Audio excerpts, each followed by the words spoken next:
వి gold trusted gold buyers మీరు తాకట్టు పెట్టిన బంగారాన్ని విడిపించి ఈ రోజు ఉన్న మార్కెట్ ధరకు కొనబడును.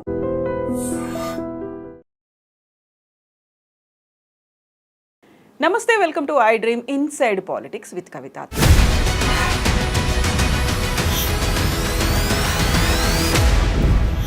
తెలంగాణ రాష్ట్రంలో అత్యంత ప్రతిష్టాత్మకంగా రేవంత్ సర్కార్ కులగణన సర్వే చేపట్టింది. రిజల్ట్స్ను కూడా అనౌన్స్ చేసింది. ఆ తర్వాతే అసలు కథ మొదలైంది. తిరిగి సర్వే చేయాలి అనేటువంటి వాదంతో పాటుగా బీసీ కులాల నెంబర్ అనేది ఆ జనాభా ఎందుకు తగ్గింది అనేటువంటి వాదన కూడా వినిపిస్తుంది. ఐ డ్రీమ్ ప్రేక్షకులకు గుర్తుంటే కరెక్ట్గా 2 నెలల క్రితం బీసీలకు సంబంధించి సరికొత్త పార్టీ ఆవిర్భవించబోతోంది అంటూ పొలిటికల్ అనలిస్ట్ ప్రకాష్ గారు చెప్పారు. ఆ తర్వాత తీన్మార్ మల్లన్న ఆ దిశగా అడుగులు వేస్తున్నారనే వార్తలు వినిపిస్తున్నాయి. నిజంగా బీసీ కుల గణన తర్వాత సరికొత్త శక్తి రాబోతోందా? కూటములు ఏర్పడబోతున్నాయా? బీసీలకే సంబంధించి ఒక పార్టీ తెలంగాణలో ఏర్పడబోతోందా? మనతో పాటుగా ఉన్నారు పొలిటికల్ అనలిస్ట్ ప్రకాష్ గారు. సార్ నమస్తే. మనం కరెక్ట్గా 2 నెలల కింద మాట్లాడుకున్నప్పుడు మీరే చెప్పారు సరికొత్తగా బీసీలకు సంబంధించి ఒక పార్టీ రాబోతోంది. అనివార్యమైనటువంటి పరిస్థితి అన్ని పార్టీలకి ఏర్పడుతుంది, పొత్తు పెట్టుకునే పరిస్థితి బీసీ పార్టీతో అనేది. ఆ దిశగా అడుగులు ఆల్రెడీ పడ్డాయా తెలంగాణలో? అంటే ప్రజల్లో ఎక్కడైతే బీసీ జనాలు ఉన్నారో, ఆర్గనైజేషన్స్ ఉన్నాయో, మీటింగ్స్ అవుతున్నాయో ప్రతి దగ్గర కూడా ఈ వాదనకు బలం చేకూరుతుంది. ఏంటంటే ఏ పార్టీలో మనం ఉన్నా మనం సెకండ్ క్లాస్ వ్యక్తులుగానే ట్రీట్ చేయబడుతున్నాం. మన అనుకూల విధానాలను మనం వాళ్ళని ఒప్పించి చేసుకోలేకపోతున్నాం. అధికారంలోకి వచ్చినాక బీసీలను అనగదొక్కుతున్నారు. బీసీలకు ఏ రకమైన ప్రయోజనాలు చేకూరడం లేదు. ఏదో అట్లా వాళ్ళు అన్న మాట ఏంటంటే కుక్క బొక్కేసినట్టు మనకేదో ఇస్తారు, కొన్ని పదవులు ఇస్తారు, కొన్ని ఇవి చేస్తారు, మనమేమో వాటితోనే సరిపెట్టుకుంటున్నాం. కాబట్టి ఈసారి అట్లా జరగకూడదు, మనమే ఒక రాజకీయ శక్తిగా ఎదగాలి. అంటే తెలంగాణలో చాలా ఉదాహరణలు ఉన్నాయి. ఒక స్వీయ రాజకీయ శక్తిగా ఎదిగి తెలంగాణను తెచ్చుకున్న టీఆర్ఎస్ ఉన్నది. తర్వాత ప్రశ్నించే గొంతు పేరుతోని ముఖ్యమంత్రి అయిన రేవంత్ రెడ్డి కనబడుతున్నాడు. అసాధ్యం ఏది కాదు. జనసేన 2 సార్లు ఓడిపోయినా కూడా 3వ సారి అక్కడ అధికారంలోకి వచ్చింది. అంటే ఇవన్నీ చూస్తున్నప్పుడు ఏంటంటే దేవేందర్ గౌడ్ పార్టీ నిలబెట్టుకోకపోవచ్చు, చిరంజీవి నిలబెట్టుకోకపోవచ్చు. ఆ 2 ఉదాహరణలు చూసి మనం అట్లా ఎందుకు అనుకోవాలి? మనం ఖచ్చితంగా నిలబడదాం. జనబలం అయితే మనకు ఉన్నది, ధనబలం లేకపోయినా ఆ ధనబలాన్ని కూడా సమకూర్చుకుందాం. కొంతమంది ఆ పార్టీలలో అడ్జస్ట్ కాలేకపోతున్నారు. వాళ్ళకి ఆ శక్తి ఉంది, పార్టీ పెట్టి నడుపుకోగలిగే శక్తి ఉంది. మల్లన్నే కావచ్చు, రేపు బీజేపీ అధ్యక్ష పదవి ఇవ్వకపోతే, కేంద్రంలో కూడా తీసుకోకపోతే ఈటల రాజేందర్ బయటకు వచ్చి పార్టీ పెట్టవచ్చు. ఆ రోజు ఉన్న ప్రత్యేక పరిస్థితి ఏంటంటే ఎలక్షన్లు దగ్గరగా ఉన్నాయి. ఆయనకు సపోర్ట్గా ఎవరు ముందుకు రాలేదు, ఏది టీఆర్ఎస్లోంచి బయటకు వెళ్ళినాక. వాస్తవంగా ఈటల రాజేందర్ వేరే పార్టీ పెడదామనే చాలా ప్రయత్నం చేశాడు. ఆలస్యం చేయడం కూడా, వేరే పార్టీలో పోకుండా అందరి దగ్గర పోయి మాట్లాడడం, ఇదంతా కూడా ఏంటంటే శక్తులు కలిసి వస్తే తనే పార్టీ పెట్టాలని అనుకున్నాడు. అంటే చాలా దగ్గర దాకా ప్రయత్నాలు వచ్చి పోయినాయి. ఇప్పుడు రేపు మళ్ళీ నన్ను షోకాజ్ నోటీస్ ఇచ్చారు, రేపు సస్పెండ్ చేశారనుకోండి, మళ్ళీ నూకుంటాడా సైలెంట్గా? కాబట్టి ఇంటర్నల్గా చాలా జరుగుతూ ఉంది. బట్ నేను బయటకు కనబడే దాని మీద అనాలిసిస్ చేయగలుగుతా. పార్టీ ఏర్పడుతుంది, ఇవాళ కాకపోయినా కొద్ది ఆలస్యంగానైనా పార్టీ అనేది వస్తుంది. ఒక 20 నుంచి 30 మంది ఎమ్మెల్యేలను గెలిపించుకునే దిశలో బీసీ క్యాండిడేట్స్ ఆలోచిస్తున్నారు. ఎలక్షన్లో పోటీ చేసేవాళ్ళు కానీ అన్నిటికీ వాళ్ళు సమాహితం అవుతున్నారు. కాబట్టి డెఫినెట్గా నెక్స్ట్ ఎలక్షన్స్ నాటికి ఆ బీసీ పార్టీ అనేది వస్తుంది. ఇంకో పక్కన బీజేపీ ఒంటరిగా పోటీ చేయకుండా జనసేన టీడీపీని కూడా కలుపుకొని ఇక్కడ వాళ్ళ ప్రయత్నాలు కూడా స్టార్ట్ అయినాయి. ఇక్కడ బీసీలకు పవన్ కళ్యాణ్ సపోర్ట్ కూడా దొరుకుతుంది. తర్వాత బీసీలకు మేమే ఎక్కువ ఇదివరకు ప్రాధాన్యత ఇచ్చామని చెప్పి చంద్రబాబు నాయుడు కూడా వస్తాడు. తర్వాత ఇదే బీజేపీ మేము బీసీ వాదాన్ని నింపించాం, మేమే ముఖ్యమంత్రిని చేస్తామని చెప్పాము అని చెప్పి బీజేపీ వాళ్ళు కూడా బీసీలకు సపోర్ట్గా ఉంటారు. వాళ్ళిద్దరి మధ్య అలయన్స్ సింక్ అయింది అనుకోండి, ఈజీగా 20 మంది బీసీలు ఎలక్ట్ అవుతారు. ఏది ఈ పెట్టబోయే పార్టీ నుంచి. ఒకవేళ ఆ కూటమితోనే కనుక బీసీలు ఇంకా తెలంగాణ కోసం వాళ్ళ ఆంధ్ర నాయకులని ఇంకో 4 ఏళ్ల తర్వాత మాట్లాడే అవకాశం ఉండదు. ఆ దాదాపుగా వాదనను టీఆర్ఎస్ డైల్యూట్ చేసింది కంప్లీట్గా. కలిసిపోయారు ఇక్కడ దాదాపుగా అంత ఇక్కడ ఉన్న వాళ్ళందరూ ఇక్కడ జనంలో కలిసిపోయారు. ఇప్పుడు వాళ్ళ డామినేషన్ కూడా ఏం లేదు, కలిసి వస్తారు వాళ్ళు. ఇప్పుడు తెలంగాణలో బీసీలు పార్టీ పెట్టినప్పుడు అక్కడ నుంచి వచ్చి ఇక్కడ సెటిల్ అయిన వాళ్ళు వాళ్ళతోనే ఉంటారు. కాబట్టి రేపు ఒకవేళ ఈ మూడు పార్టీలు పక్కకు పెడితే, కాంగ్రెస్ టీఆర్ఎస్ని పక్కకు పెడితే బీజేపీకి అవకాశం ఉంది, బీసీ పార్టీతోని అలయన్స్ కావడానికి అవకాశం ఉంటుంది. ఇప్పుడు కూడా తీన్మార్ మల్లన్న వెనకాల ఆయన కొత్త పార్టీ పెడతారు అన్న దాని వెనకాల కూడా బీజేపీ ఉంది, ఆయన ప్రోత్సాహం ఉంది అనే మాట వినిపిస్తోంది. లేదు, అట్లాంటి ఏది కూడా ఆయన వెనకాల లేదు, కానీ భవిష్యత్తులో ఉంటుంది. ఓకే, అంటే ఇక్కడ కాంగ్రెస్ను దెబ్బకొట్టడానికైనా బీఆర్ఎస్ను దెబ్బకొట్టడానికైనా బీజేపీకి ఇంకొక శక్తి తోడు కావాలి. బీజేపీకి సొంతంగా అధికారంలోకి వచ్చే బలం లేదు. ఈవెన్ చంద్రబాబు వచ్చి జనసేన వాళ్ళు వచ్చినా కూడా వాళ్ళంతా వాళ్ళు అధికారంలోకి రాలేరు. ఈవెన్ రేవంత్ రెడ్డి రేపు కాంగ్రెస్ నుంచి ఏదో కారణంతో దూరమై ఆ కూటమికి ఆయనే నాయకుడు అయినా కూడా ఇండిపెండెంట్గా వాళ్ళ అధికారంలోకి రాలేరు. కాబట్టి ఇంకొక కొత్త శక్తి వాళ్ళకి తోడు కావాలి. వాళ్ళు టీఆర్ఎస్తో అలయన్స్ కాలేరు, వాళ్ళు కాంగ్రెస్తో అలయన్స్ కాలేరు. ఆ కొత్త శక్తే బీసీ పార్టీ రూపంలో ముందుకు వస్తుంది.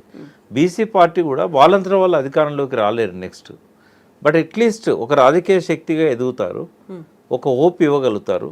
పార్టీ పెట్టంగానే వెంటనే అధికారంలోకి రావడం సాధ్యం కాదు, బట్ బీజేపీ కూటమి బీసీ పార్టీ కలిస్తే అధికారంలోకి వస్తారు. కాబట్టి కేసీఆర్ గారి ఆశలు అడియాసలు అవుతాయి. బీసీల విషయంలో ఆయన తన పద్ధతులు అన్నీ కూడా మెరుగుపరుచుకోవాలి, తను చేసిన మంచి ఏందో చెప్పుకోవాలి, ఏం చేయాలనుకొని చేయలేకపోయిండో ఎందుకు చేయలేకపోయిండో కూడా చెప్పాలి. రేపు మళ్ళీ అధికారంలోకి వస్తే ఆయన ఎటువంటి అవకాశాలు ఇస్తారో కూడా చెప్పాలి. కాబట్టి వాళ్ళు ఇంకా చాలా చేయాల్సి ఉన్నది. ఐజాన్ టుడే మాత్రం బీసీ పార్టీకి అన్ని రకాలుగా ప్రయత్నాలు జరుగుతాయి. ఇప్పుడు బీఆర్ఎస్ పార్టీ అంటే కవిత ముందు నుంచి బీసీ కుల సంఘ నేతలతో సమావేశం అవుతున్నారు, రౌండ్ టేబుల్లో ఇవన్నీ పెడుతున్నారు. ఆ తర్వాత కేటీఆర్ కూడా బీఆర్ఎస్లో ఉన్నటువంటి బీసీ లీడర్స్తో సమావేశమయ్యారు. ఇది కాకుండా ఇంకా జరగాల్సింది ఉందంటారా? బియాండ్ జరగాల అంటే కేసీఆర్ గారి నుంచి రావాలి కదా, వీళ్ళు మాట్లాడినా కూడా కేసీఆర్ గారి నుంచి రావాలి. అది అంటే ఒక ఆక్షేపణ నిన్న మేము పెట్టుకున్నాం, 300 కాపులు అందరం కలిసి ఒక మీటింగ్ పెట్టుకున్నాం. ఇక్కడ మన డైమండ్ పాయింట్ దగ్గర ఒక ఫంక్షన్ హాల్లో. సెలెక్టివ్గా లీడర్స్ మాత్రమే వచ్చారు దానికి.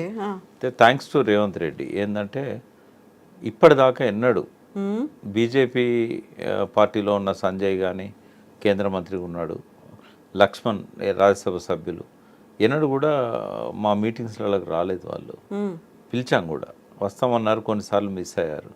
బట్ ఫస్ట్ టైం ఎంత కలర్ఫుల్ కనబడదంటే స్టేజ్, మేమంతా స్టేజ్ వెనక పోయినాం, ఎందుకంటే సెకండ్ రోలోకి వెళ్ళిపోయినాం. అంతమంది లీడర్స్ వచ్చారు అన్ని పార్టీల వల్ల. అన్ని పార్టీలో, ఒక పక్క తీన్మార్ మల్లన్న, ఆయన పక్కన గంగుల కమలాకర్, ఆయన పక్కన బండి సంజయ్, ఆయన పక్కన రవిచంద్ర ఉద్దిరాజు, అంటే అన్ని బీజేపీ, కాంగ్రెస్ అండ్ టీఆర్ఎస్ మూడు పార్టీల ముఖ్యమైన నాయకులు నిన్న ఆ స్టేజ్ మీద కనబడ్డారు. ఎవరు మిస్ కాలేదు. అంటే అటువంటి సంఘీభావం వస్తున్నది అని అంటే తప్పకుండా థ్యాంక్స్ చెప్పాలి రేవంత్ రెడ్డికి. కులగణన అనేది ఆయన ఈ రకంగా మలచకపోతే అందరు వచ్చేవాళ్ళ. కాబట్టి బీసీల ఐక్యతకి, బీసీ పార్టీ ఆవిర్భావానికి దోహదం చేసే అంశం ఇది. కులగణన గురించి చూస్తే మనకేంటంటే రేవంత్ రెడ్డి చాలా పెద్ద బ్లండర్ చేశాడు. అంటే కొన్ని సెక్షన్లతోని ఆడుకోవద్దు అనే అపరిపక్వతతోని తమాషాలు చేస్తున్నాడు. ఆయన బీసీల సత్తా ఏందో ఆయనకు తెలియదు, బీసీల యొక్క పవర్ ఏందో ఆయనకు తెలియదు. బీసీలతో పెట్టుకున్నాడు. బీసీలతో పెట్టుకుంటే మటాష్, ఇంకేముండదు ఆయనకి. ఇప్పుడు రేపు ఎలక్షన్స్ వచ్చినాయంటే రేవంత్ రెడ్డిని వాళ్ళు ప్రొజెక్ట్ చేస్తే అసలు కాంగ్రెస్ మొత్తం మట్టి కొట్టుకపోతుంది. ఎందుకంటే ఇంతకాలం బీసీలకు అన్యాయం జరిగింది. అందులో ఎటువంటి, అది ఏ పార్టీ అన్నా కానీ కేసీఆర్ గారు కూడా కొంత చేయాల్సిందంత చేయలేకపోయాడు. అన్యాయం చేయకపోయినా కొంత చేయాల్సినంత చేయలేకపోయాడు. బట్ కాంగ్రెస్ మొత్తం పాలనలో అన్యాయమే జరిగింది. టీడీపీ కొంత బీసీలను రాజకీయంగా ఎంకరేజ్ చేసినా కూడా వాళ్ళ జీవన ప్రమాణాలు పెరగడానికి చేసిందేం లేదు. బట్ రేవంత్ రెడ్డి అన్యాయం చేయడమే కాక ఆత్మాభిమానాన్ని దెబ్బకొట్టాడు, అవమానపరిచాడు. అన్యాయం చేసినా పర్వాలేదు, సరిదిద్దుకోవడానికి టైం దొరుకుతుంది. కానీ ఆత్మాభిమానాన్ని దెబ్బతీసి అవమానపరిస్తే అది కసిగా మారి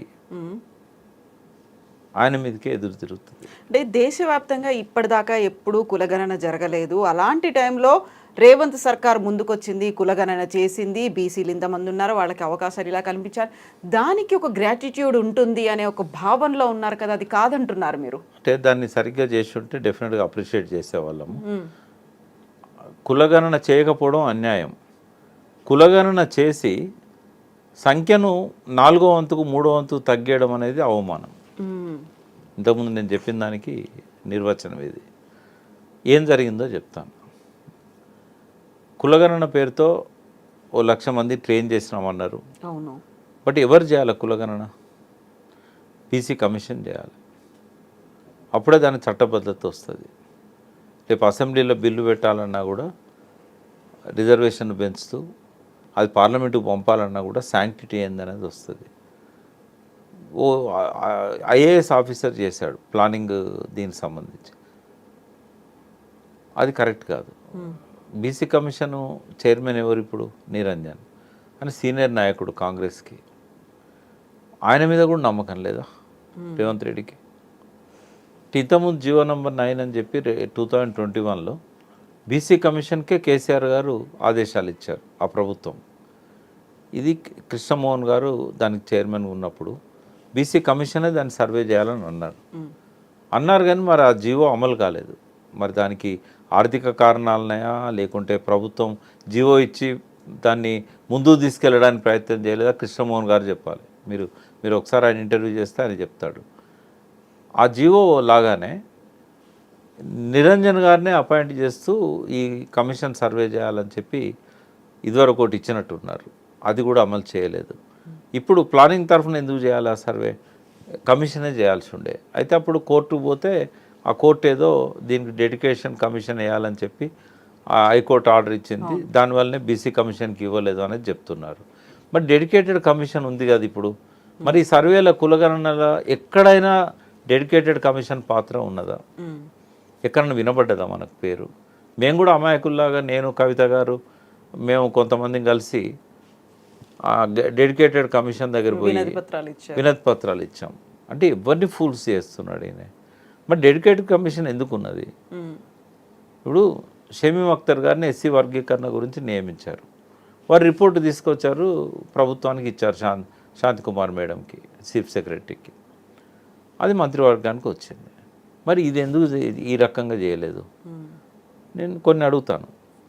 ఇప్పుడు ఈ కోట్ల కొద్ది ఫామ్స్ వచ్చాయి కదా, ఇది 3,65,00,000 ఎంతో అన్నాడు కదా, 35 లక్షలు ఎంతో. మరి ఇవన్నీ ఎక్కడ ఉన్నాయి ఇప్పుడు? ఈ ఫామ్స్ను ఎన్యూమరేషన్ ఎవరు చేశారు? ఇవన్నీ వచ్చినాయి. అంటే నాకు అత్యంత విశ్వసనీయంగా తెలిసిన సమాచారం ఏంటి అంటే ఒక రకంగా నేను 100% నమ్ముతున్న సమాచారం. అంటే ఆధారాలు లేకుండా నేను నమ్మా. కేవలం 30 to 40% సిటీలో సవ్యంగా జరిగింది. రూరల్లో 60 నుంచి 70% జరిగింది. అందులో చాలా తప్పులు ఉన్నాయి. మళ్ళీ కానీ జరగంది కేవలం 3% మాత్రమే, 97% అయిపోయింది అనే మాట చెప్పారు కదా. దానికి ఇప్పుడు నేను ఏవైతే కొన్ని ప్రశ్నలు అడుగుతానో మీకు ఆ సమాధానం అర్థమవుతుంది. ఇప్పుడు వాళ్ళు చెప్పిన లెక్క ప్రకారము ఎంత అన్నారమ్మా? 3,55,00,000 ఎంతో అన్నారు. దానికి 3% యాడ్ చేద్దాం. ఏవైతే 3% కాలే కదా, ఇంకో 10.5 లక్షలు అనుకుందాం. అది కలిపితే 65 లక్షలు అవుతుంది. 3,65 లక్షలు అవుతుంది కదా. ఇది అబద్ధం అని చెప్పడానికి ఇలా ఎలక్షన్ కమిషన్ వాళ్ళ వెబ్సైట్లోకి వెళ్తే మొన్న ఇచ్చారు 5 జనవరి రోజు, జనవరి 5వ తేదీన తెలంగాణ ఓటర్స్ 3,35,00,000. ఓటర్ కాని వాళ్ళు ఎవరు ఉంటారు అంటే 0 to 18 ఇయర్స్. వాళ్ళు ఎక్కడ దొరుకుతారు? మనకు 5 ఏళ్ళ నుంచి స్కూల్ రికార్డ్స్లో దొరుకుతారు, కాలేజీ రికార్డులలో దొరుకుతారు. వాళ్ళ సంఖ్య 68 లక్షలు వచ్చింది. 68 ప్లస్ 3,35 ఎంత అవుతుంది? 4 కోట్లు దాటుతుంది. 4 కోట్లు దాటుతుంది. మరి 0 to 5 వాళ్ళు ఎన్రోల్ కారు కదా స్కూళ్ళల్లో, వాళ్ళు ఎంతమంది ఉండొచ్చు? లక్షల్లో పుడుతున్నారు కదా. ఇప్పుడు మొత్తం దేశమంతా ప్రపంచమంతా జనాభాలో యావరేజ్గా 10 ఏళ్ళకు ఒకసారి 13.5% యావరేజ్ గ్రోత్ రేట్ ఉంటుంది. బీహార్లోనైనా ఉత్తరప్రదేశ్ అయినా ఎక్కడైనా కూడా ఒక 1% అటు ఇటు ఉంటుంది. మరి తెలంగాణలో ఎందుకు ఉండదు? ఈయన లెక్క ప్రకారం తెలంగాణలో ఓన్లీ 2 lakhs పెరుగుతుందా? ఇదివరకు సర్వే చేసినప్పుడు సమగ్ర కుటుంబ సర్వేలో 3,68,00,000 ఉన్నారు. 3,68,00,000 కంటే తక్కువ ఉండే అవకాశం లేదు కదా. ఎందుకంటే 14 లక్షల కేసీఆర్ కిట్స్ ఇచ్చారు. అవి ఎవరికి ఇస్తారు? డెలివరీ అయిన తర్వాత మరి అందరు చచ్చిపోయినా, ఆ పుట్టిన 14 లక్షల మంది చచ్చిపోయినా. పోనీ 14 లక్షల కళ్యాణ లక్ష్మి షాదీ ముబారక్ చెక్కులు ఇచ్చారు. వీళ్ళందరూ కూడా పెళ్ళిళ్ళు చేసుకున్నాక పిల్లలు పుట్టలేకపోయారా? అంటే ఏంది అసలు, ఎవరితో ఆడుకుంటుండ ఆయన? అంటే ఇంత అమాయకంగా ప్రజలను ఎడ్డోళ్ళు గుడ్డోళ్ళు నేనేం చెప్పినా నమ్ముతారు అని చెప్పి ఇట్లాంటి వెధవేషాలు ఇస్తే సహిస్తారా? అందుకే అంటున్నాను నేను, ఆయన కులగణన చేయకపోయినా ఆ క్రెడిబిలిటీ ఉండేదేమో. ఆయన చేసింది అవమానపరిచాడు, ఆత్మాభిమానం మీద దెబ్బ కొట్టాడు. ఇంకా ఏం చేశాడు? మరి ఎక్కడి నుంచి వచ్చింది లెక్క? ఒకవేళ నేను చెప్పేది తప్పు అనుకుంటే వాళ్ళు గ్రామాల వారీగా పంచాయత్ సెక్రటరీల దగ్గర కాపీలు పెట్టాలి. ఏ ఊర్లో ఎవరెవరు ఏ క్యాస్ట్ వాళ్ళు ఇచ్చిన ఫామ్స్ జిరాక్స్ కాపీ పెట్టాలి, అబ్స్ట్రాక్ట్ కాదు. వాళ్ళు వెళ్ళి చూసుకుంటారు నా కులం కరెక్ట్ రాసిందా లేదా, లేదా వెబ్సైట్లో పెట్టాలి వాళ్ళది కరెక్ట్ ఉందా లేదా. సెకండ్ ఏంటంటే అర్బన్లో అయితే మున్సిపల్ వార్డ్స్లలో పెట్టాలి, డివిజన్లలో పెట్టాలి. ఒకవేళ పెట్టే దమ్ము లేకపోతే నేను చెప్పిందే కరెక్ట్ అవుతుంది. నేనేం చెప్పబోతున్నా అంటే, ఒక సంస్థకి ఇచ్చారు, గవర్నమెంట్ ఎయిడ్ మీద ఆధారపడ్డ ఒక సంస్థకు, పేర్లు చెప్పను నేను, ఈ మొత్తం మెటీరియల్ తీసుకుపోయి ఇచ్చారు. 2,20,00,000 కూడా లేవు ఆ ఫామ్స్ అన్నీ. ఏదైతే 3,55,00,000 వచ్చినాయి, ఇంకా 3% కాలేదన్నాడు కదా, నాట్ ఈవెన్ 2.5 crores వాళ్ళు చెప్పారు. అంటే ఆల్మోస్ట్ ఒక 40% లేదు, అందులో 60% మాత్రమే ఉన్నాయి. యావరేజ్ 60, అర్బన్లో అయితే 40 కూడా లేదు, రూరల్లో 60-70, యావరేజ్గా మీరు అన్నట్టు ఒక 40% మైనస్ అయింది. వాళ్ళు ఏం చెప్పారంటే ఈ చేసినవి కూడా సరిగా లేవు, ఇంకా రావాల్సింది చాలా ఉంది అన్నప్పుడు ఇంకా దాన్ని శాస్త్రీయ సర్వేగా చెప్పుకోలేరు కదా. చేయలేదు, కట్టగట్టి ఒకడ పడేశారు అవి. వాళ్ళకు కూడా చెప్పారు రిపోర్ట్ బయటికి వద్దని. తర్వాత ఏం చేశారు, ఓ కంప్యూటర్స్ 2 పెట్టుకొని 2 మనుషులను పెట్టుకొని ఓ 2 మంత్రులు ఒక మాజీ మంత్రి కూర్చొని రెడ్ల సంఖ్యను ఎట్లా ఎక్కువ చేయవచ్చు, రెడ్ల సంఖ్యను ఎక్కువ చేయాలి, రెండవది బీసీల సంఖ్యను తక్కువ చేయాలి, బీసీలలో 300 కాపులది ఇంకా తక్కువ చూపెట్టాలి. ఎందుకంటే వాళ్ళకి థ్రెట్ 300 కాపులతోనే ఉంది. బీసీలలో కొద్దిగా పొలిటికల్గా పోలరైజ్ అవుతున్నదంతా కూడా 300 కాపు సెక్షన్. నేను చెప్తున్నానమ్మా, ఇవాళ ఒకవేళ ఎస్సీలలో మాదిగతో కొద్దిగా అటు ఇటు ఉండొచ్చు, కానీ 300 కాపులు single largest community in Telangana. వీళ్ళు ఏం చేశారు, ఇప్పుడు రెడ్లు single largest community in Telangana అని చూపెట్టారు. స్వయంగా సమగ్ర కుటుంబ సర్వే తర్వాత కేసీఆర్ గారే మాతో మాట్లాడినప్పుడు రెడ్ల పర్సెంటేజ్ 2.4 అని చెప్పాడు. 2.4 అంటే ఎంత వస్తుంది? అప్పుడున్న 3.5 కోట్ల జనాభాలో 3.68 అంటే మ్యాక్సిమం వస్తే ఎంత అవుతుంది? 2.5 అంటే 1 కోటికి 2.5 లక్షలు, 3 కోట్లకి 7.5 లక్షలు, హార్డ్లీ ఒక 8-9 లక్షల కుటుంబాలు, 8-9 లక్షల జనాభా. ఎందుకు తగ్గారు అన్నప్పుడు ఇంకో 10 లక్షల మంది దాకా, 10-12 లక్షల మంది దాకా అమెరికాలో, ఆస్ట్రేలియాలో, యూకేలో ఎక్కడెక్కడనో సెటిల్ అయ్యారు. సమగ్ర కుటుంబ సర్వే రోజు వాళ్ళు రాలేదు. నేను వాళ్ళు తక్కువ ఉన్నారని అన్నా, కానీ ఇండియాలో వాళ్ళు ఉన్న పరిస్థితి ఇది, తెలంగాణలో ఉన్న పరిస్థితి ఇది. ముఖ్యమంత్రి స్వయంగా చెప్పాడు 2.4%. అదే విషయాన్ని మేము ఒక ఛానల్లో కూడా చెప్పాము. ఎందుకు వచ్చింది ఆ రోజు ఈ పరిస్థితి అంటే, ఉత్తమ్ కుమార్ రెడ్డి పిసిసి ప్రెసిడెంట్ ఉండొచ్చు బహుశా అప్పుడు, 0.5 గాళ్ళు మనల్ని పరిపాలన చేస్తున్నారు అన్నాడు. పేపర్లో వచ్చింది అది. ఆయనకు ఆవేశం వచ్చింది. మేము 0.5 కాదు 0.4, ఆయన ఇంకొక 0.1 ఎక్కువ చెప్పాడు. మరి వాళ్ళు ఎంత ఉన్నారు? వాళ్ళు 2.4 గాలే కదా అని చెప్పి అన్నాడు. అంటే ఆయన చెప్పిన విషయాలన్నీ మైండ్లో ఉన్నాయి కాబట్టి మేము కొంచెం దూకుడుగా మాట్లాడినాం. నేను, దేశపతి శ్రీనివాస్, అల్లం నారాయణ గారు, దేవిప్రసాద్, మేము కొంతమంది పోయి ఆ రోజు టీవీలో మాట్లాడినాం. అంటే 2.4 అనేది సమగ్ర కుటుంబ సర్వే ద్వారా ఆయన చెప్పింది వచ్చిన లెక్క. ఇప్పుడు ఎట్లా పెరిగిండ్రు ఒక్కసారి 14 లక్షల 15 లక్షలకి ఎట్లా పోతారు? పర్సెంటేజ్ కూడా వాళ్ళది ఎట్లా పెరిగింది? తర్వాత 300 కాపులు ఏ ఊర్లో చూసినా ఇప్పుడు ఒక్కొక్క పార్లమెంట్ నియోజకవర్గంలో మినిమం నార్త్ తెలంగాణ అయితే 2.5 లక్షలు ఉంటారు. 2 లక్షల నుంచి 2.5 లక్షలు ఉంటారు. ఒక్కొక్క అసెంబ్లీ సెగ్మెంట్లో ఓటర్స్ నేను చెప్పేది 40 నుంచి 50 వేల మంది ఓటర్స్ ఉంటారు ఒక్కొక్క అసెంబ్లీ సెగ్మెంట్లో. ఎట్లా తగ్గారు మరి వాళ్ళు? అంటే కంప్యూటర్ దగ్గర కూర్చొని వాళ్ళు ఇష్టం వచ్చిన ఫిగర్ చెప్పి టాలీ అయ్యేటట్టు చూసుకున్నారు. వాటికి ఏ ప్రాతిపదిక లేదు. ఇప్పుడు మీ జనాభా తగ్గించడం వల్ల ఇప్పుడు 300 కాపుని తగ్గించినా లేక ఓవరాల్గా బీసీని తగ్గించినా ఉండే జనాభా ఉంటుంది, వాళ్ళు డిసైడింగ్ ఫ్యాక్టర్స్ అవుతారు, మీరు చెప్పినట్టుగా వాళ్ళు ఓట్లు వేస్తారు, మిగతా పనులన్నీ చేస్తారు, కార్యక్రమాల్లో పార్టిసిపేట్ చేస్తారు. వచ్చే నష్టం ఏంటి అసలు? ఎందుకు తగ్గించాలి? ఆత్మాభిమానం మీద దెబ్బ కొట్టాలి. రేపు వాళ్ళకు డైరెక్ట్ అయ్యే బెనిఫిట్ ఏంటంటే మొత్తం ఫార్వర్డ్ క్లాస్లో అందరు కలిపినా కూడా ముస్లింలలో ఉన్న ఆ 2% అప్పర్ కాస్ట్ వాళ్ళని కలిపినా కూడా 9% వాళ్ళది. మరి 9%కు 10% ఎట్లా తీసుకుంటాను రిజర్వేషన్? బీసీలేమో నీ లెక్క ప్రకారమే ముస్లింలలో ఉన్న బీసీలతో కలిపితే నువ్వన్న భాషే 56% ఉన్నారు. 56% ఉన్న వాళ్ళకేమో రిజర్వేషన్ ఉండదు. నీకు 9% ఉన్న వాళ్ళకేమో 10% రిజర్వేషన్ ఎట్లా వస్తుంది? ఇప్పుడు ఈ లెక్కలు కరెక్ట్ చెప్తే ఏమవుతుంది? ఒకవేళ సర్వే కరెక్ట్ చేసి ఓసీల పర్సంటేజ్ అన్ని కులాలు కలిపి కూడా 9%. రాహుల్ గాంధీ కరెక్టే చెప్పాడు అక్కడ 90% బీసీ ఎస్సీ ఎస్టీ మైనార్టీలే తెలంగాణలో ఉన్నారని చెప్పాడు. మరి నీ లెక్క ఎందుకు అది టాలీ అవుతలేదు? నువ్వు మాకు ద్రోహం చేయడమే కాదు, రాహుల్ గాంధీ కూడా ద్రోహం చేస్తున్నావు కదా. కాబట్టి ఏ ఇండిపెండెంట్ సర్వే ఆర్గనైజేషన్తో సర్వే చేయించినా కూడా తెలిసిపోతుంది. ఇప్పుడు ఈబీసీ అడ్వాంటేజ్ తీసుకున్నారు కదా, అది ఎక్కడ క్యాన్సిల్ అవుతుంది? ఇప్పుడు 9%లో దాదాపు 3-4% వాళ్ళు రిచ్. ఇక రిజర్వేషన్ ఎంతమందికి కావాలి? ఒక 3-4% ఉంటారు కావచ్చు పేద కుటుంబాలు ఉన్న వాళ్ళు. ఈ వైశ్యాస్లలో కానీ రెడ్డిస్లలో కానీ వెల్మాస్లలో కానీ హార్డ్లీ 3-4% మ్యాక్సిమం ఉంటారు, అంతకంటే ఎక్కువ ఉండరు. మరి వాళ్ళ కోసం 10% రిజర్వేషన్స్ ఎందుకు ఉండాలి?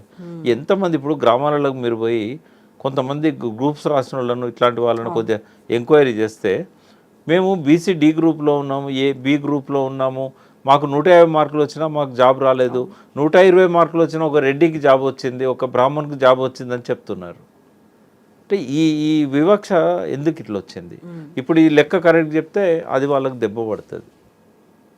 అంటే ఇట్లాంటివన్నీ కూడా ఉన్నాయి. రెండవది ఏంటంటే 300 కాపుల మీద ఒక కక్ష కట్టి ప్రత్యక్షంగా వీళ్ళని ఎదగనియవద్దు. ఇదివరకు 1952లో 53లో బూరుగుల రామకృష్ణారావు గవర్నమెంట్ నుంచి మొదలుపెట్టి మొన్నటి దాకా కేసీఆర్ రెండవ పీరియడ్ వరకు 300 కాపు లేకుండా క్యాబినెట్ లేదు. ఎవరిదైనా తీసుకోండి మీరు మినిస్ట్రీ, 300 కాపు లేకుండా రాష్ట్ర క్యాబినెట్ లేదు. మొదటిసారి 300 కాపుల క్యాబినెట్లో అవకాశం ఇవ్వలేదు రేవంత్ రెడ్డి. ఎందుకలా? కక్ష కట్టాడు. ఎందుకంటే మమ్మల్ని కొట్టగలిగేది 300 కాపులు అనేది అర్థమైంది. ఆయన ఏమనుకున్నాడు? కేసీఆర్ని నేను ఆపగలుగుతా ఇంకా రాకుండా. మహేష్ కుమార్ కూడా అదే చెప్తున్నాడు కదా. అది వాళ్ళు ఆలోచిస్తున్నారు. బట్ ఇక మనకు థ్రెట్ ఎవరి నుంచి ఉంటుంది? బీసీలలో అందరినీ పోలరైజ్ చేయగలిగిన శక్తి 300 కాపులకే ఉంటుంది. ఎందుకంటే మొదటి నుంచి కూడా లీడర్షిప్ రోల్ 300 కాపులది. వ్యవసాయం కాపుల దగ్గర ఉండేది. కాపులు వ్యవసాయం చేస్తేనే సబ్బండ వర్గాలు ఆ కాపుల మీద ఆధారపడి జీవించేవారు. అన్ని సమస్త వృత్తులు కూడా వ్యవసాయంలో కాపులు ఉపయోగించుకునేవాళ్ళు. కాబట్టి ఒక లీడర్షిప్ రోల్ ఉంటుంది. తర్వాత వందల సంవత్సరాల కాలం నుంచి మొఘల్స్ నుంచి అంతకంటే ముందు కుతుబ్ షాయిల నుంచి గ్రామాలలో పెత్తనం 300 కాపులది. వాళ్ళ దగ్గరనే ఈ దొరలు పనిచేసేవాళ్ళు పట్వారీగా, పోలీస్ పటేల్గా. బట్ గ్రామ అధికారం మొత్తం కాపుల మీద కేంద్రీకరించి ఉండేది. ఎందుకంటే కాపులలోనే భూస్వాములు ఉండేవాళ్ళు. నిజాముకు కావాల్సింది, కుతుబ్ షాయిలకు కావాల్సింది ఏంటంటే గ్రామ పరిపాలన. ఆ గ్రామంలో ఎవరు పెద్ద రైతున్నాడో, ఎవరు వ్యవసాయం బాగా చేస్తున్నారో వాళ్ళ చేతుల్లో పెట్టాలనుకున్నారు. 400-500 సంవత్సరాలుగా మా కుటుంబమే చూస్తే మేము 200 సంవత్సరాల నుంచి మా ఊరు మీద అసల్దార్ మాలి పటేల్, మేము ఒక ఊరు నుంచి రెడ్డిని పట్టుకొచ్చి పట్వారీగా పెట్టాం, ఇంకొక నుంచి ఇంకొకరిని తీసుకొచ్చి పోలీస్ పటేల్గా పెట్టాం. ఆ ఊరి మీద సర్వాధికారాలు మున్నూరు కాపు, మా ఫాదరు, మా grand father, great grand father, great great grand father, 5-6 తరాల నుంచి ఆ ఊరు పెత్తనం మాది. మా ఫాదర్ పుట్టినప్పుడు, మా ఫాదర్ 9 ఏళ్ళు ఉన్నప్పుడు వాళ్ళ నాన్న చనిపోయాడు. 9 ఏళ్ళకే పటేల్గిరి. నిజాం పీరియడ్లో ఎట్లుండేది, వంశపారంపర్యంగా ఉండేది. వారసత్వం. మూడేళ్ళ మీర్ మహబూబ్ అలీ ఖాన్కు రాజు ఇచ్చారు, 3 ఏళ్ళే వయసు. కానీ మేజర్ అయ్యేదాకా ఆయన ప్లేస్లో ఒక రీజెన్సీ అని పెట్టి నడిపించారు. అట్లా మైనర్లకు కూడా ఈ పటేల్ పటవారీ వచ్చేది అన్నట్టు.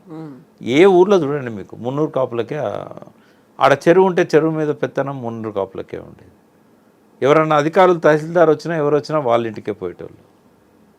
అంటే మొదటి నుంచి లీడర్షిప్ రోల్ మున్నూరు కాపులది. అది రేవంత్ రెడ్డికి బాగా తెలుసు. మున్నూరు కాపులను బాగా అవమానపరిచాడు, అన్ని కులాలను అవమానపరిచాడు, మున్నూరు కాపులను బాగా అవమానపరిచాడు. దానికి రివెంజ్ ఏంటంటే పార్టీ పెట్టడమే. ఎట్టి పరిస్థితుల్లో మల్లన్న చెప్పిన దాంతో నేను 100% ఏకీభవిస్తున్నా. ఈ రాష్ట్రానికి ఆఖరి అగ్రకుల ముఖ్యమంత్రి రేవంత్ రెడ్డి.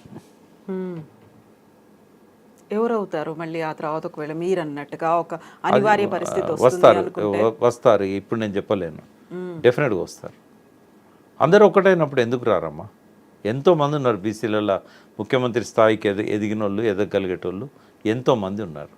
కానీ వీళ్ళల్లో ఉన్న బలహీనత ఏంటంటే ఆ లాయల్టీ, వెనకటి నుంచి ఉన్న బానిస మనస్తత్వం. ఒక కవి రాశాడు కదా, మనమంతా బానిసలు. నిన్న మొదలుపెట్టేటప్పుడు నా ఇనాగరల్ స్పీచ్లో ఇదే కవితతో మొదలుపెట్టాం. మనమంతా బానిసలం, గానుగులం పీనుగులం, సందులలో పందుల వలె, కుక్కల వలె, నక్కల వలె, వెనక దగ ముందు దగ, కుడి ఎడమల దగా. ఇప్పటికైనా సోయి తెచ్చుకోండి అని చెప్పి నేను అది మాట్లాడాల్సి వచ్చింది మా బీసీల మీటింగ్లో. మరి నాయకులు సోయి తెచ్చుకొని బయటకు వస్తారా పార్టీ పెట్టిన తర్వాత? లేకుంటే ఇంకా ఈ పార్టీలలోనే ఉండి బీసీలను జాగృతం చేయాల్సిన బాధ్యత నుంచి వాళ్ళు తప్పుకుంటారా అనేది చూడాల్సిన అవసరం ఉంది. బట్ ఇప్పటికే ఎదిగిన నాయకత్వం బీసీలలో ఉంది కాబట్టి ఇంకా ఎక్కువ కాలం బీసీలు ఓపిక పట్టే పరిస్థితి లేదు. థ్యాంక్స్ టు రేవంత్ రెడ్డి అందరినీ జాగృతం చేయడానికి ఇదే మేము ఉపయోగించుకుంటాం, ఈ కులగణన సర్వేనే. సో ఇప్పుడు మున్నూరు కాపులతో పాటుగా అన్ని బీసీ కులాలు కలవడానికి రెడీగా ఉన్నాయా? కుల సంఘాలు ఏమంటున్నాయి? ఒక ప్రయత్నం అయితే జరుగుతూ ఉంది. అది సక్సెస్ అవుతామేమో. ఎందుకంటే చాలామంది ఐఏఎస్లు, ఐపీఎస్లు తెర వెనుక పనిచేస్తున్న వాళ్ళు ఉన్నారు. వేర్వేరు రాష్ట్రాలల్లో ప్రిన్సిపల్ సెక్రటరీ హోదాలో ఉన్న వాళ్ళు వచ్చి ఇక్కడ వాళ్ళ సపోర్ట్ వాళ్ళు ఎక్స్టెండ్ చేస్తున్నారు. బీసీలలో కూడా ఆర్థికంగా ఎదగడానికి పారిశ్రామిక సంఘాలు ఏర్పడుతున్నాయి. ఏ కులానికి ఆ కులానికి కూడా పారిశ్రామికంగా మనం అభివృద్ధి చెందాలని చెప్పేసి వాళ్ళు ఒక్కటవుతున్నారు. బిక్కీ అని ఒక ఆర్గనైజేషన్ వచ్చింది, ఇదివరకు డిక్కీ అని ఉండే దళిత్. సో బ్యాక్వర్డ్ లాస్ అనే పదం వాడద్దు అంటున్నారు. బిగ్ క్లాస్ మాది అని, బీసీ అంటే బిగ్ క్లాస్. రేవంత్ రెడ్డి ఒప్పుకున్నాడు కదా 46% అని. మరి 46% ఏ క్యాస్ట్ ఉంది, ఏ పాపులేషన్ ఉంది? కాబట్టి బీసీలు అందరు కలిస్తే బిగ్ క్లాస్ అని చెప్పారు. కాబట్టి ఒక సీరియస్ ఎఫర్ట్ అయితే జరుగుతున్నది.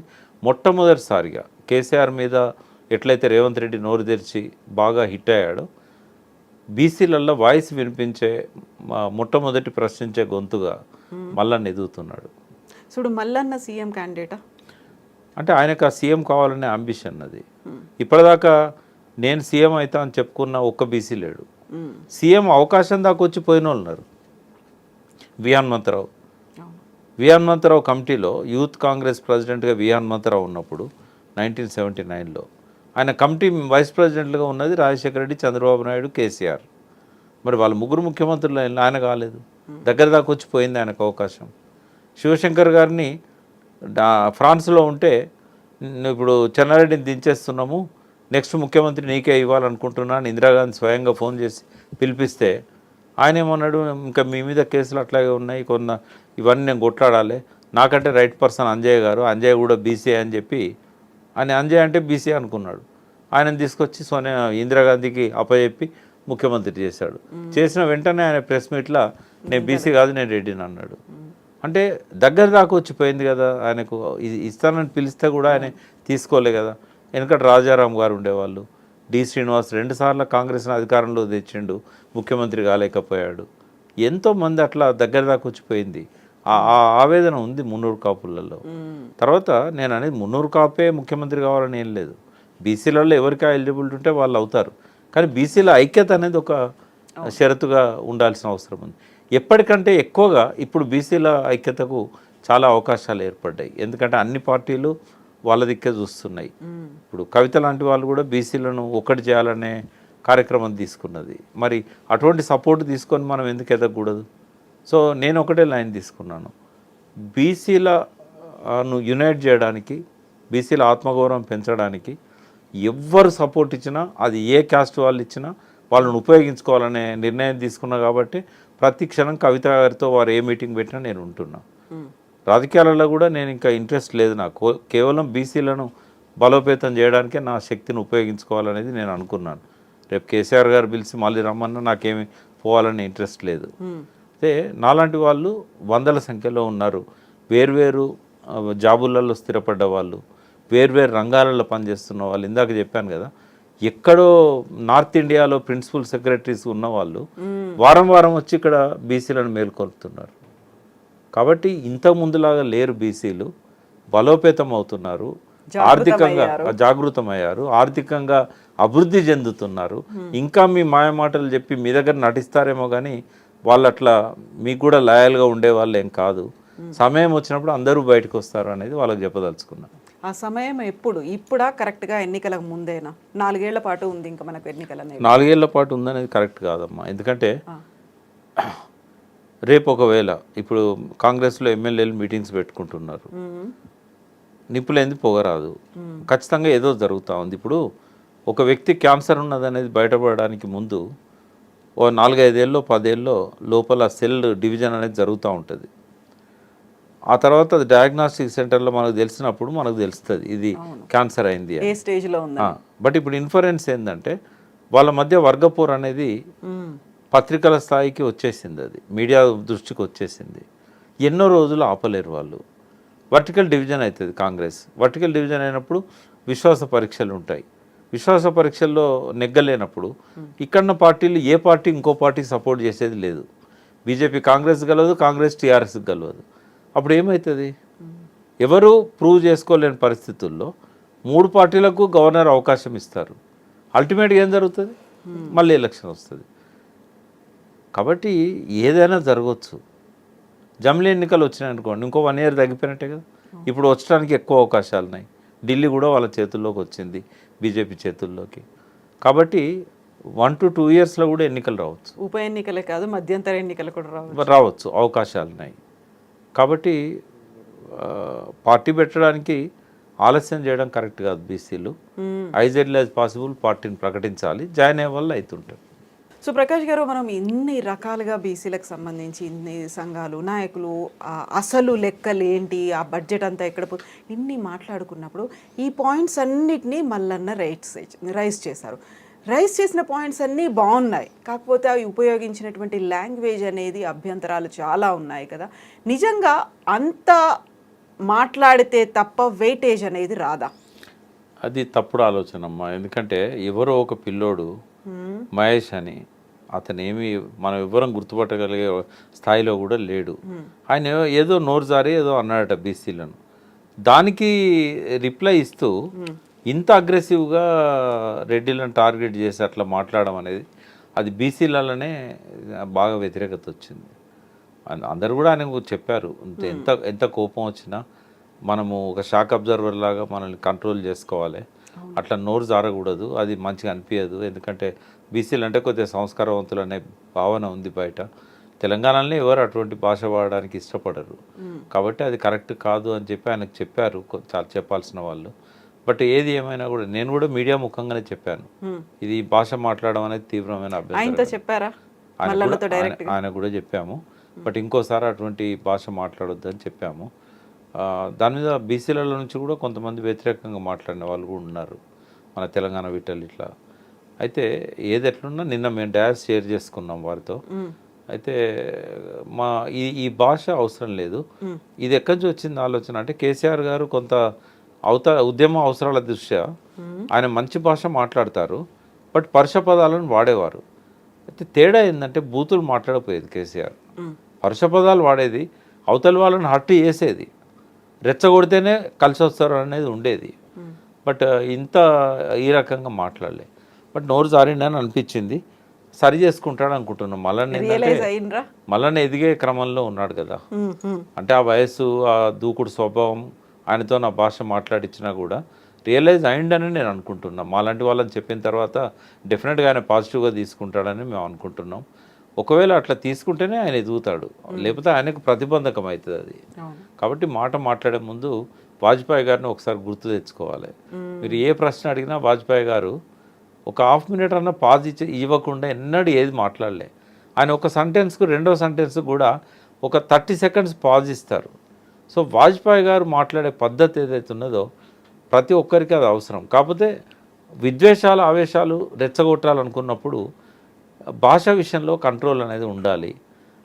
కొన్ని మంచి మాటలతో కూడా మనకు కావాల్సిన రిజల్ట్స్ తీసుకోవచ్చు. లేకపోతే అంతా పక్కదారి పడుతుంది, ఇది మాత్రమే హైలైట్ అవుతుంది. అది ఇప్పుడు అదే జరిగింది కదా. ఆ మాట మీదనే చర్చ జరుగుతుంది తప్ప ఆయన మాట్లాడే దాని మీద జరగట్లేదు. కానీ బీసీలలో మంచిగా మాట్లాడే వాళ్ళు చాలామంది వచ్చారమ్మా. నాకు హ్యాట్స్ ఆఫ్ టు చిరంజీవులు గారు.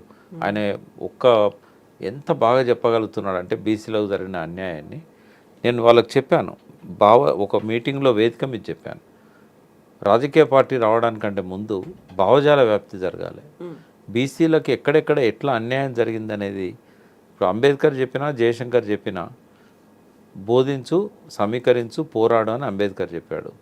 భావజాల వ్యాప్తి, ఆందోళన, రాజకీయ నిర్మాణం, ఇది జయశంకర్ చెప్పాడు. మనం కూడా బీసీలకు ఎట్లా అన్యాయం జరిగింది, ఈ లాస్ట్ 7-8 ప్రభుత్వాలలో ఎట్లా మనకు రావాల్సిన లబ్ధి రాకుండా పోయింది, ఒక్కొక్కరు మనల్ని ఎట్లా అవమానపరిచారో, అన్యాయం చేశారు, ఈ విషయాల మీద మనము తెలంగాణ విషయంలో ఎట్లయితే భావజాల వ్యాప్తి పనికొచ్చిందో బీసీలకు కూడా అటువంటి భావజాల వ్యాప్తి జరగాలి.